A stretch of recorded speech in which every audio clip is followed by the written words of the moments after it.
5 বছর যদি চোখ রাঙায়া হাসিনার কাছ থেকে চলে আসতে পারি, আর কোনো বাপের বেটা নাই যে আমারে থামাইতে পারে। ব্রাহ্মণবাড়িয়া 2 আসনের স্বতন্ত্র প্রার্থী ও বিএনপির সাবেক সহ আন্তর্জাতিক বিষয়ক সম্পাদক ব্যারিস্টার রুমিন ফারহানা বলেছেন, 5 বছর যদি চোখ রাঙাইয়া হাসিনার কাছ থেকে চলে আসতে পারি, আর কোনো বাপের বেটা নাই যে আমাকে থামাইতে পারে।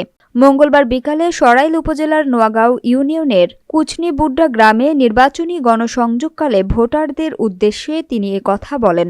আজকে বাধ্য হয়ে আমি আপনাদের দরজায় দরজায় গেছি, শেষমেশ গাড়ির উপরে দাঁড়িয়ে বক্তৃতা দিচ্ছি। রুমিন ফারহানা বলেন, এ আসনে প্রার্থী ভাড়া করতে হইল, এখন শুনতে হয় ধানই নাকি খেজুর গাছ, ক্ষমতায় গেলেই চাঁদাবাজি, ধান্দাবাজি কইরা 2 মাসে 200 কোটি টাকা কামাইয়া ফেলতে হবে, এটা তো ঠিক নয়। আরেকজনের ব্যবসা দখল, বালু উঠানো, মাটি ভরাট, এগুলো ঠিক না। এগুলো করলে মানুষ দূরে চলে যায়।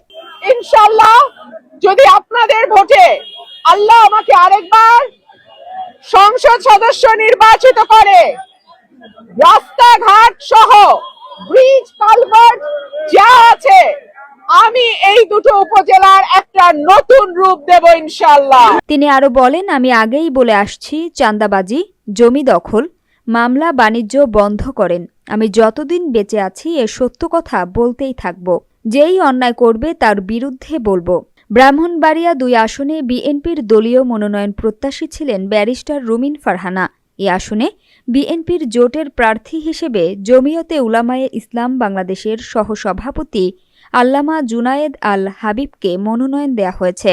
মনোনয়ন না পেয়ে রুমিন ফারহানা স্বতন্ত্র প্রার্থী হিসেবে এ আসনে লড়ছেন। দলীয় সিদ্ধান্ত অমান্য করে স্বতন্ত্র প্রার্থী হওয়ায় গত 30 ডিসেম্বর জাতীয় নির্বাহী কমিটির সহ আন্তর্জাতিক বিষয়ক সম্পাদকের পদসহ বিএনপি থেকে রুমিন ফারহানাকে বহিষ্কার করা হয়েছে।